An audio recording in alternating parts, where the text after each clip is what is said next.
let's be honest, House of the Dragon does not have good rewatch potential. So I'm here today to give you a recap of the events of season 1 and 2, to save you the time and the emotional drain of having to watch it all again. Brilliant series, bit anticlimactic in season 2, wouldn't you agree? So this is House of the Dragon, the story so far. Don't worry, I won't go through absolutely everything, otherwise we'll be here all day. Just the key parts. So let's talk about it.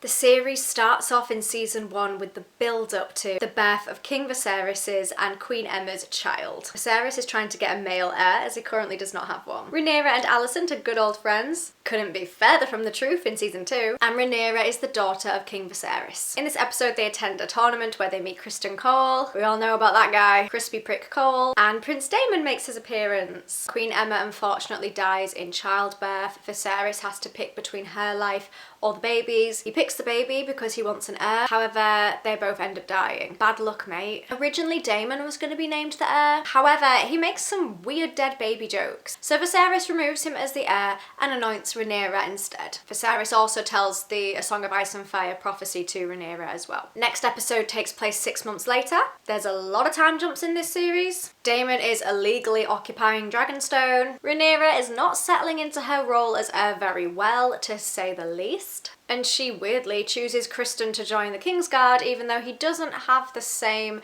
noble background that the other knights do. You'll find in this series that people continue to make bad decision after bad decision and it's really frustrating. Daemon tries to steal a dragon egg to give to his unborn child with Mysaria, potato, and Rhaenyra successfully convinces Daemon to hand that egg over. Gimme. And then Viserys was almost about to marry a 12-year-old girl but thankfully decides to marry Alicent instead, although she's still pretty young, but it's not as bad as a 12-year-old. The times were very questionable back then. Episode 3 takes place 3 years later. We have Prince Aegon's 2nd birthday. Just a little baby. This is the first son of Viserys and Alicent. Rhaenyra and Crispy Cole fight a boar in the woods together. They also see a white hart, which is an omen of who should rule, something like that, so they decide to let it live. Daemon and Corlys are fighting a war in the Stepstones, and it looks as though it isn't going well, but they do claim victory in the end. Next up, Daemon and Rhaenyra kiss in a brothel. Very random. And then she convinces Criston to sleep with her. Get in, Rhaenyra. Otto Hightower finds this out and he does tell Viserys. Viserys kind of exiles Daemon, sends him to the Vale with his wife. Viserys also removes Otto as Hand of the King. So Otto is Alicent's father and he was Hand of the King until this episode. And then he orders Rhaenyra to marry Laena Velaryon. Episode 5, Daemon murders his wife. I still don't remember why. Rhaenyra understands that Laenor is gay and they both agree to have this arrangement where they can have their own lovers. I think that's very kind. Larys Strong tells Alicent that Rhaenyra is taking moon tea. He is literally stirring the pot. And then Criston Cole comes clean to Alicent about it. Criston does feel temporarily guilty, but we all know that he does not stay that way. And then Alicent decides to be badass in this one episode and this one episode only, and she attends the wedding in a green dress, marking herself as her only ally. Ooh, chills. Literal chills. Criston Cole then decides to beat somebody to death. Again, I still don't know why. The lover of Rhaenyra's husband. That was quite a devastating scene. The motives here are unclear. Like, what did he do to you, Crispy Cole? Now we have a time jump 10 years later. Everybody's old now. Rhaenyra is giving birth to her third child, which is clearly not Laena Velaryon's. It belongs to Sir Harwin. Harwin and his dad decide to travel back to Harrenhal. Rhaenyra wants her son Jace married to Alicent's daughter Helena, but Alicent refuses. So Rhaenyra and Laenor decide to leave to Dragonstone. Fortunately, Harwin and his dad Lionel are burnt to death in a fire, which Larys admits to Alicent that he did, and he did it for her for some reason. Laena and Daemon marry in this episode. Laena goes into labour, however her baby is in breach, and then she orders her dragon, Vhagar, to kill her so that she can die a dragon rider's death. Very honourable. If you're gonna die one way, that is the way to do it. Aemond, Alicent's son, decides to claim Vhagar as his own dragon. The rest of the kids are furious, as they would be, and Lucerys slashes Aemond's eye with a knife, and this is where Aemond turns very creepy looking. Alicent then demands Luke's eye for Aemond's, kind of like a son for a son. Foreshadowing here or what? There's also a lot of speculation here of a Luke and Jace being illegitimate, which they are. Alicent then slashes Rhaenyra's arm. Corlys gives Driftmark to Luke, despite his wife Rhaenys wanting it to go to their daughter Baela. Daemon concocts this plan to fake Laenor's death, so that he can escape with his lover, and therefore Rhaenyra and Daemon can be married as allies. Time jump to 8 years later now. Corlys is wounded in the Stepstones in episode 8, and Luke is in line to be his heir. Viserys is ill. He has been getting iller and iller as each episode progresses, but he is literally on death's door at this point. Rhaenyra is outraged that her children are being claimed as illegitimate, even though they are. Viserys is so sick, but has a really badass scene where he sits the Iron Throne one last time. He orders Daemon's tongue to be removed for spreading rumours, but Daemon just goes and chops his head off instead. Daemon's got a little bit of a brutal nature, as we've seen in this season. Viserys dies, and on his deathbed he is speaking about Aegon's dreams in the prophecy of A Song of Ice and Fire. But Alicent, being the dumbass that she is, misinterprets this, thinks that he's saying he wants Aegon to take the throne and be his heir, not Rhaenyra. This is the pivotal moment where everything escalates, because Alicent was a dumbass. From this point forward, the whole council, Sir Otto, Tywin Lannister, etc., begin their plans to make Aegon king, but Aegon has disappeared, so everybody is looking for him. Aegon is eventually found and crowned at the Dragon Pit, and Rhaenys crashes into the coronation on her dragon. Love that woman, rip. Final episode of season 1. Rhaenyra is so devastated that Aegon has been crowned that she goes into an early labour, and unfortunately her daughter is stillborn. Daemon wants to kill Otto Hightower, of course he does, but Rhaenyra declines to try and prevent a war, even though war is inevitable at this point. Rhaenys and Corlys side with the Blacks, Jace is sent over to the Vale and Winterfell to check on their allies, and then Luke is sent to Storm's End to meet with Boros Baratheon. However, Luke is confronted by Aemond, who wants revenge for Luke cutting his eye out. Sorry, I'm calling him Luke because his name is so hard for me to pronounce for some reason. Both boys lose control of their dragons, and Luke ends up dying. That's the end of him. We don't have to pay this child actor anymore. This initiates Rhaenyra being ready for war. Dun dun dun! Season 1 ends with such a climax. It's a shame the same can't be said for season 2. So on to season 2, the Greens currently control the Iron Throne. A grieving Rhaenyra wants to kill Aemond in retaliation. That's understandable. Daemon hires the rat catchers to assassinate Aemond. However, he just tells them, it's a son for a son. If you can't find Aemond, any boy will do. So Helena's child ends up dying, Jaehaerys. At this point, the Greens and the Blacks are just chopping each other's sons left, right and centre. Boom, taking your eye out. Boom, pushed you off your dragon. Boom, beheaded you. There's this big public funeral to make Rhaenyra look like the bad guy. Rhaenyra is mad because she didn't order this little toddler to die. She argues with Daemon and he runs away to try and win the war on his own. Meanwhile, at King's Landing, Aegon and Otto are fighting all the time. Larys slides on in to befriend Aegon, twisting him round his little finger, and he does encourage Aegon to fire Otto as Hand of the King, so Otto has now been fired twice. It's not very good at keeping down a job, although I'm not one to speak. Crispy Cole then becomes Hand of the King, which is the worst decision ever. And he is having an affair with Alicent, even though he broke a whole lot of oaths and was devastated of sleeping with Rhaenyra, but when it comes to Alicent, he doesn't care as much. We then have the brutal scene of the twin deaths, Orric and Aric. One of the twins, can't remember which one, sneaks into Dragonstone to try and kill Rhaenyra. Both the twins are fighting each other, and whichever one the victor is cannot live with himself that he has killed his twin and therefore kills himself. I think that's the scene that affected me the most throughout the entire series, and I'm not sure why. Rhaenyra sneaks into King's Landing to speak with Alicent. This whole plot of them sneaking into each other's castles is just a bit stupid, in my opinion. And in this conversation, Rhaenyra discovers that Alicent misinterpreted Viserys' last words. Daemon arrives at Harrenhal, has visions, hallucinates, trips on acid for the whole season, and it's a bit vague as to whether he's raising an army for Rhaenyra or for himself. And then his storyline just plateaus for the whole season, and he's not really worth referring back to. We learn more about the rivalry between the Blackwoods and the Brackens. Juicy stuff here. We then have the battle at Rook's Rest, where Cole attacks to try and claim it. Rhaenys tries to infiltrate. There's some big dragon action, big boy dragon fights. Aegon gets caught up on it because he wants to prove himself that he can actually do something. Turns out he can't. Aemond defo aims his dragon fire at his brother. Aemond is a psychopath, if we have not gathered already. Rhaenys could escape, but decides not to, and rip to her.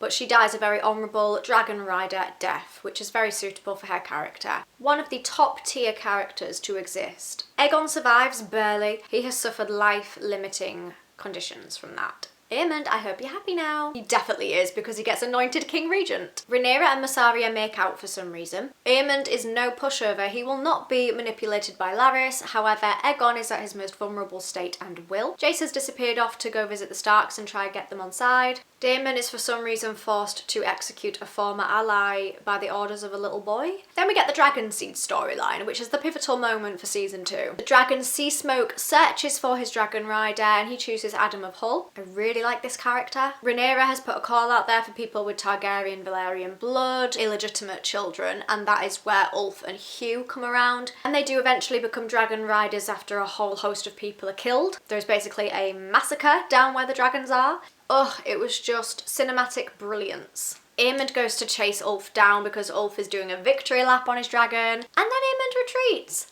Rhaenyra has 3 dragons now. All of a sudden Aemond knows he's not invincible. Meanwhile, Rhaena is over at the Vale to babysit. She finds a loose dragon and decides to try and claim it, and then that does not progress any further and we see nothing else from her. We get a random 2-second scene of her shivering in the night and drinking some water. And that is as far as Rhaena's storyline goes. Rhaenyra goes over to Harrenhal to find Daemon because he hasn't communicated with her at all. He has been tripping on acid. Daemon has these visions when touching the Wayward Tree where he basically binge watches the whole series of Game of Thrones. And these visions make him declare Rhaenyra as his queen. And he pledges himself to her. Good boy Daemon. There is mention of Alicent's other son who I'd completely forgotten about until this moment. Darren? Some little kid that I'm sure is going to come back into the next season, otherwise why would they have mentioned him? Helena doesn't want to ride a dragon but Aemond is trying to make her and fight for him. She refuses and also tells Aemond how he is going to die. She's seen this whole thing play out, she doesn't seem to care, she's got some acceptance over it and she's just watching it all unfold. Alicent sneaks into Rhaenyra's castle. Again, stupid storyline. Why have they not been caught? She tries to make peace, pledges herself to Rhaenyra, basically sacrifices Aegon. At this point, Larys and Aegon have escaped. They've gone into hiding just to wait this out and then they can come back at a later point so that Aegon can claim the throne again. Season 2 ends with everybody hiring allies. They're all making their journeys and travelling for a huge massive battle that we won't see until season 3. So season 2 ends very anticlimactic with a load of people on ships and marching and just making some travel arrangements. And that's it. So that is an entire run through of the main parts of House of the Dragon season 1 and 2 so far. If I've missed anything, please do leave me a comment and let me know, and it also helps other people out. Now, what are my predictions for season 3? With this series, I don't think you can ever tell how it's going to go. Obviously, we do have the book, Fire and Blood. However, the TV show has changed certain things. For example, one of my main predictions is that I don't think Nettles is going to be a character at all because it looks like they are giving Nettles' storyline over to Rhaena. I'm not really happy with how they left Rhaena's storyline at the moment. I feel like it was a bit pointless. They've introduced it way too early and then it amounted to nothing. But I do think in season 3 she will claim Sheep Stealer. Otherwise, what is the point in them even introducing that storyline if she doesn't end up claiming the dragon? So that is one of my main predictions. Rhaena will claim Sheep Stealer. I don't think that Rhaenyra or Jace will be happy that Rhaena has claimed Sheep Stealer because her job was just to look after the children and she's not a fighter yet. Speaking of Jace, I also do think he will get gradually more frustrated with the new dragon riders and how they are of illegitimate birth, just like him. We've already seen conflict between Jace and Ulf, and also Rhaenyra has chosen Adam of Hull to be her right-hand man, such as when she went to Harrenhal to see Daemon. I think at some point Jace is just going to snap. There's only so much that he can take. He's really frustrated. At some point, he's going to snap and do something silly. Jace was also not gearing up for battle at the end of season 2 like everybody else was. So I'm not sure where they're going to take his storyline, but I do think that he is going to rebel a little bit maybe. I predict that Ulf is going to cause a lot more problems. He's already demanding things of the Queen. He'll request a lot of things, and I think that Daemon will try and encourage Rhaenyra to accept these requests because they need to keep him on side with the Blacks. Because if they don't give him what he wants, then the alternative is that he turns on them, and he does have a dragon now. So I reckon Ulf will be knighted, and I reckon he will be married off to somebody of his choice. I don't think Rhaenyra will be very happy with it at all because it will lead to her demise if the new dragon riders turn on her. And I think that Ulf being knighted and married off is only going to feed back into that frustration from Jace. So I feel like those are going to link up there. I think that just like Winter, war is coming. Got Battle of the Gullet. There will be more gruesome battles, especially now that we have the Starks and the Rivermen on side. We have the Butcher's Ball. I also predict that Corlys and his illegitimate sons will have some sort of storyline. I feel like he will legitimise his kids so that he can have an heir, because that is something that was referenced throughout season 1, was that he didn't have an heir, which was why he was giving everything to Luke. I predict that Aemond's behaviour is only going to get worse. He will isolate himself from his allies and his family. He'll try to show the blacks that he's not scared, even though I do feel like now he is becoming a little bit more vulnerable, especially after speaking to Helena. I think he will learn that the Strongs have betrayed him and he will try to get revenge. He will go over to Harrenhal, where Daemon currently is, because there will be a blowout between the two of them. I think that there will be a build-up to a fight between Aemond and Rhaenyra, but I don't think we'll see it in season 3. One thing that I've learned from this show is that there's a lot of building up and then there's a lot of anticlimaxes. They allude to a lot of things, they build up tension to a lot of things, and then they make you wait 2 years before you can see it. There'll be something to do with Alicent's other son, Daeron, tomato. He will be back at some point. Larys has left with Aegon, so I don't think that they will be shown all that much, but I do think that they will have some scenes and that they will be referenced to, and Larys will be up to playing his old tricks again. He will do whatever it takes to make Aegon's return as easy as possible, but again, I don't think they'll properly return in season 3. I do think that Rhaenyra will hunt for Aegon after discovering that he is not at King's Landing. Those are my predictions so far. They are pretty vague, but I am leaving it very open because I just don't know what the TV show is going to do.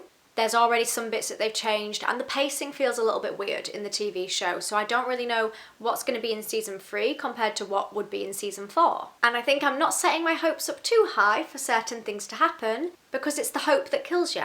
Anyway, that is my recap of season 1 and 2 and my predictions for season 3 for House of the Dragon. If you want to see the reviews that I did for every episode of season 2, then I will leave some of them in the description box for you, or you can find them on my channel. It was a fun old journey. I would love for you to leave your predictions for season 3 in the comments below. As always, thank you so much for watching this video. I really appreciate it. If you enjoyed it, make sure to give it a thumbs up to let me know that you did. And if you like my content and you want to see more from me, then please subscribe because it's free and it means that you can see my videos easier. I will see you next time, or rather you'll see me, and I hope that you have a wonderful rest of your day. We've only got 2 years until the next season, guys. I'll see you then.